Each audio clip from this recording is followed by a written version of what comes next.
Hey guys, it's Shalise, and I wanted to do a quick video on how I transfer and seal my duct tape or vinyl art. It's the same process. Actually, no, vinyl is different, so I'm going to do a different video on that.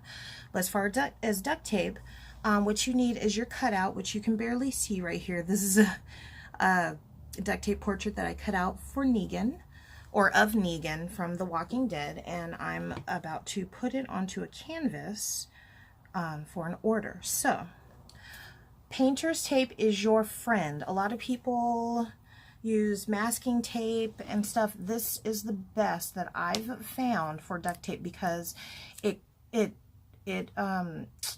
what's the word I'm looking for? It sticks on enough for it to transfer, but it's not so sticky where it won't peel off when that comes. So, I'm gonna show you what I do. First of all, I get the 2-inch painter's tape. This is by 3M, which is Scotch, and I layer it on my canvas. And what I do is I line up the bottom of where I know the excuse me, where I know the image is with the bottom of the tape.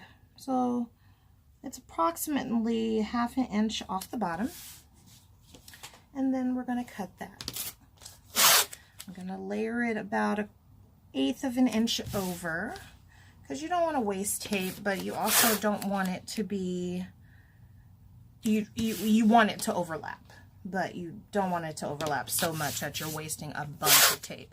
And normally what I do, I'm not doing it in this video because I only have one image to transfer, but normally what I would do is as I'm lifting this off of my image when it's on the actual canvas, I'll put it onto another image, so I'm not wasting this tape. But right now I don't have any other images to do, and I got to get this order out. So now this one has a big overlap, but I also want to know where the top of the image is. So that's, I guess, the one exception to the rule. So you're going to want to press it down really well, and then while that's sitting, I'm going to go ahead and prepare my canvas. So I get, nope, that's the wrong size, sorry. I get these canvases, they're Artist Loft. I get them from Michael's. And, oh good, this one's unwrapped. You put in your info here and everything, but I'll do that later to save time. So, this is a black canvas, and my black duct tape is holding this phone up. So, give me a second, I'll be right back. Alright, so I have my canvas here. I have my black duct tape. Since the image is white, I'm using a black background to make that image pop. And what I do is I line it up 1/2 inch under the canvas board itself. Now these are canvas boards, I guess I should have said that earlier. So they're about, 1/8 of an inch thick. Makes it really easy for packing, easy for framing, and all that. So now since these are horizontal, I'm going to overlap my black strips by, well basically I take it down to the 1/4. Normally I would take it down to 1/2 if it was vertical. Whatever that 1/2 inch mark is, it's not always going to be 1/2 an inch, but whatever it would be, that's where I would take it. But since it's horizontal, I'm going to take it down to that 1/4 of an inch, if that makes any sense. So this is a 1/2 inch from here to here. This doesn't quite make it up to 1/2 inch, but if it would, this would be 1/2 inch. Okay, since this is horizontal, I'm going to take it to what would be 1/4 of an inch, and that's where I line up my tape. It is less waste that way, and it covers beautifully. So again, you know, if the tape went here, this would be a 1/4. It doesn't quite fit, or it doesn't quite reach that, but that's okay. We're going to go 1/4. So sometimes I think it's going to line up about 1/8 of an inch basically, but it's just easier to line it up with the points on the board. Okay, now with this top section, I'm not, yeah, I am. Never mind. We're just going to keep going. Line it up to what would be the 1/4 inch mark. And there we go. because as you can see, it almost goes to a 1/2 inch, but not quite, but that's okay. Because if we were to take it to the 1/2 inch, it might not quite overlap, and you want to overlap. If it doesn't overlap, it makes a weird white line, and that's just not cute. So now what I'm going to do is take my ruler, and I'm going to line up the sides at a 1/2 inch outside of the canvas. So the canvas is here. We're going to line up the ruler at a 1/2 inch to give us a good overlap. And this ruler I actually have a few of them. I get them at Dollar Tree when school session's in. They're metal rulers, which I find much easier to work with when it comes to duct tape, because you don't have to worry about cutting into plastic rulers or wooden rulers or anything like that. It just works well. So I'm going to then just kind of peel up my canvas. I'm going to take my non-stick scissors, which kind of stick now because these are several years old, and cut the corners at an angle like that. Okay, so we'll do it again. You're just going to cut it at an angle and just cut that whole corner off like that. We're going to, now you also want to make sure that when you tape your canvas that your info is reading right side up, or reading the right way. You don't want it to read this way, because when the customer pulls it out and they flip it over, they would have to then turn it upside down. So when it's this way at the top, then you put your canvas down like this, okay, if that makes sense. So I like to, there's no rhyme or reason to this. This is just what I like to do. I like to take the sides that are layered first. I push it down onto the cutting mat and then fold it over like that, and kind of slide it to get a good adhesion. And sometimes you still have to push it down. That's fine, but it's better than trying to do it all by hand. It just makes it so much easier. And then I take the top and the bottom, and you can do the top and the bottom first if you want to, and then do the sides. That's just the way I've always done it. I'm a creature of habit, and that's the way it works for me. So we have our canvas ready. We have our image ready.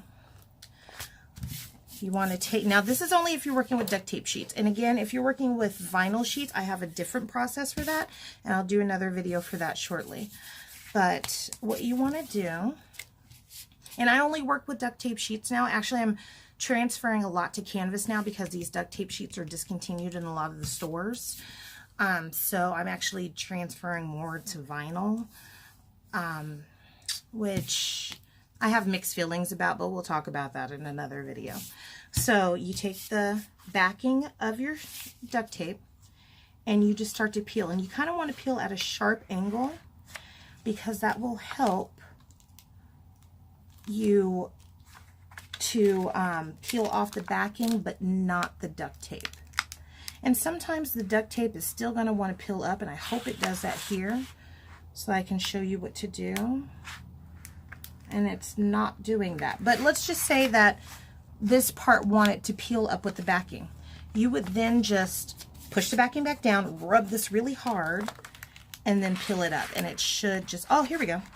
There's a little piece here. I don't know if you can see it, but it wants to peel up with the backing. It's right there. So I'm just going to push that down real hard and peel it up, and it sticks to the painter's tape. So like I said, the painter's tape is sticky enough to grab everything, but not sticky enough to want to be permanent. So sometimes you might have that, and that's fine. You just roll with it. You just push it back down, and it'll work. So as you see, this is the image mirrored. So it's backwards and upside and mirrored, basically. So you're going to take your sheet, and you can kind of see through, let's see, you can kind of see through where the image is, and you want to take a look at that and see where you want to place that on your canvas. So I want the face to be about, I don't know, 1/2 inch away from the edge, so maybe a little more. And you want to line up your canvas with your lines on your cutting mat. So I want it about here. And you're going to smooth that down really well. And just push down all the duct tape onto the other duct tape that's on the canvas.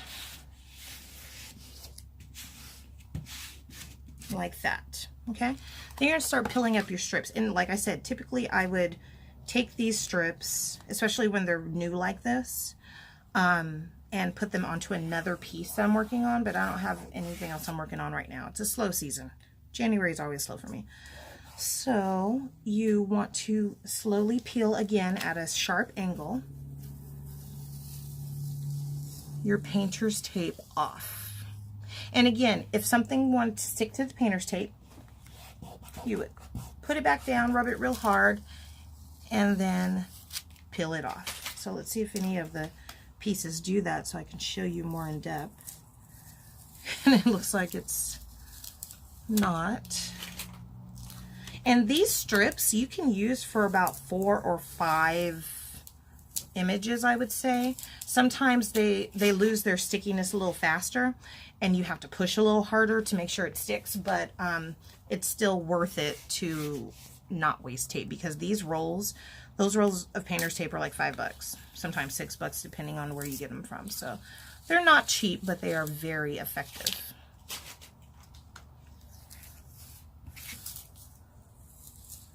All right, and see this little piece kind of flew up. That's okay. Just lay it back down, just like that. And you're golden. Now, some people sell or give or whatever their duct tape images just like this, which is fine. What I've noticed, however, is that if someone frames it without protection, lint is going to be attracted to these ends of duct tape, because let's face it, it's duct tape, it's sticky.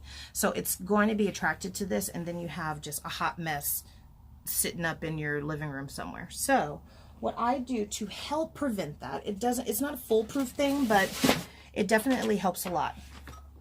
I'm going to take a piece of paper, whatever throwaway paper, I just happen to have these big sheets here. And I'm going to take Mod Podge. Now you can use, I have gloss here, you can use matte, you can use outdoor, you can use indoor, you can, whatever formula they have, puzzle, saver, whatever, you can use that. I also have 2 brushes. I have this brush, which is a dual fiber brush, and a sponge brush, or a sponge applicator. So I'm going to open my Mod Podge, kind of stir it around in there with my dual fiber brush. And first I'm just going to kind of paint it on. And you want kind of a thin layer, but not too thin, not too thick. If it's too thick, you'll end up with a bunch of bubbles. If it's too thin, it ain't gonna do nothing. So, and I always sign my work after this dries, because if you sign it, sometimes depending on what pen you use or marker, it will the Mod Podge will kind of eat through it and spread it. So I learned that the hard way. So you want to do this before you sign your work, and just kind of apply it on. And then to make it look more artsy fartsy, you're going to take this dual fiber brush and just make circles in it like this. Now I'm showing you the aftermath of how I've done this image. I'm not going to show you how to do the image, because that is a trade secret of mine, the way I do it. And I mean, let's face it, I have a business, so I'm not trying to lose my business. But I do want to show you, if you do similar things and aren't quite sure how to save it, or seal it or transfer it, or you're having troubles with that, I want to show you how to make it a little bit easier.